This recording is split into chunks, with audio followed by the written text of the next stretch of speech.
another edition of Urban Kulit. I'm Emily Olas, your friendly host, and I'm with Alan Lane from Slung in the UK. Do people normally say that? Slung low. Yeah, they do. Yeah. That's good. That's. I thought you did it well. Thank you. Slung low.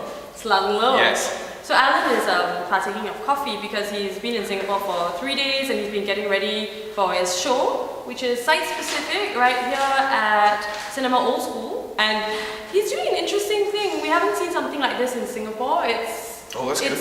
Yes, it's new. It is new. It's exciting. And it's called Pandemic. They only come out at nights. Who are the they, you wonder? Who are the they? They're vampires. It's the vampires that only come out at night. Yeah.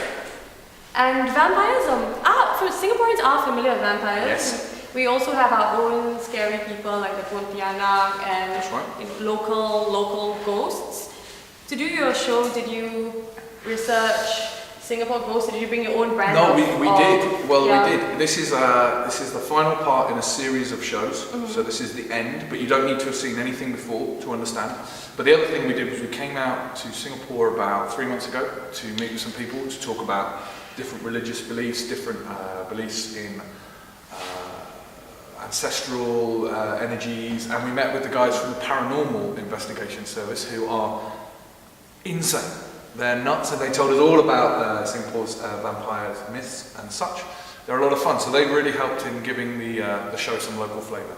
So your show is site-specific, it's not on a typical stage? No.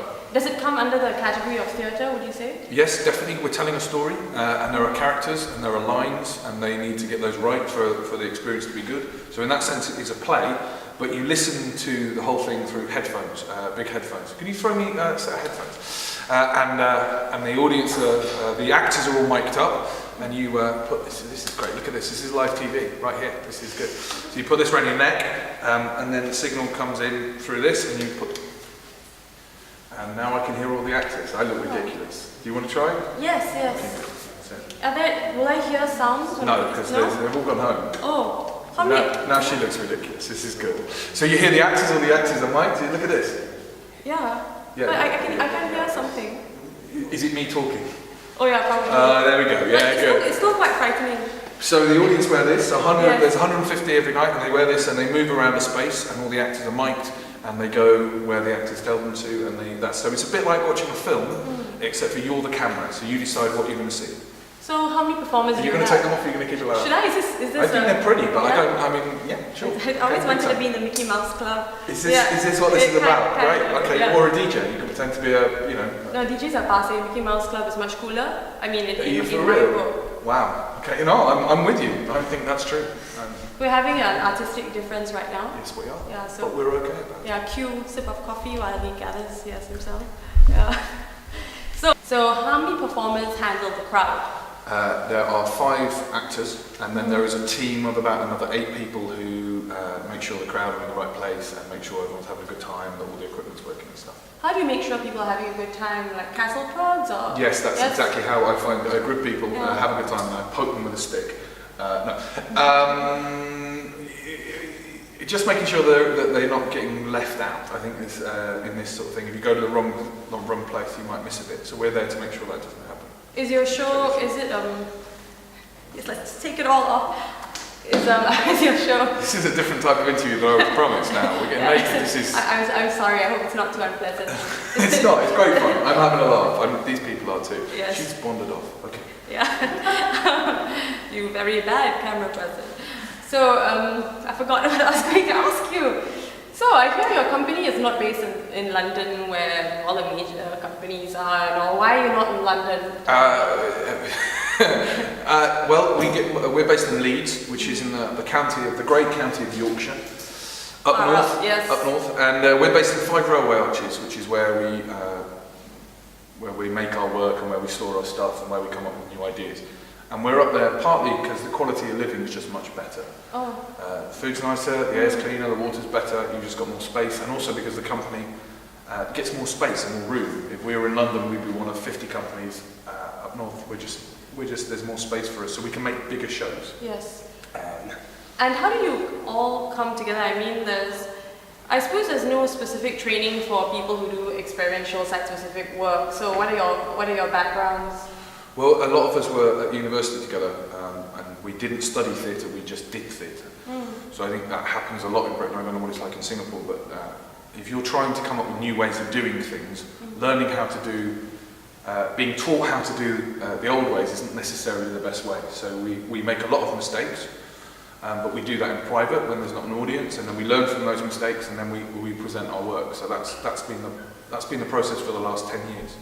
And talking about vampires, vampires are a trend now. Many adolescents are hot for vampires. What motivated you to work with a theme of vampires? Or the themes that come under vampires? Well, I think what vampires allow you to do is look at the really inexplicable, dangerous parts of society that don't make any sense. So we have a lot of acts of incredible violence in the UK, and it's very hard to understand why people are like that with each other.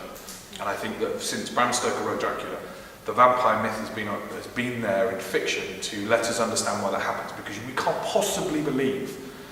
There's a brilliant story about the Bosnian in Eastern Europe, and there was whole periods of ethnic cleansing where men were ripped, fathers and sons and brothers were ripped from their houses.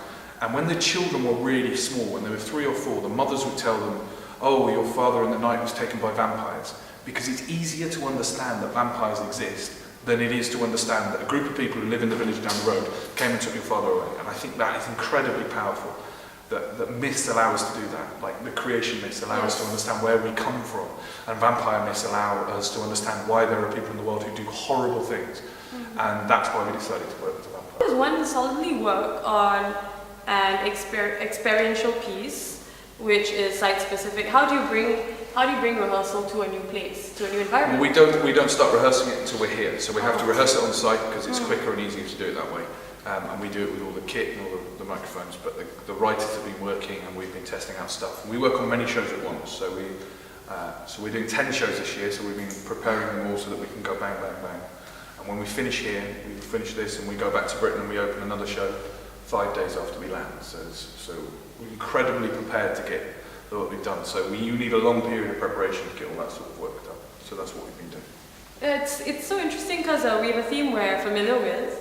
We understand where it's going to be, but I still do not know what it's about. So do you work with a sense of mystery usually? Is this how you?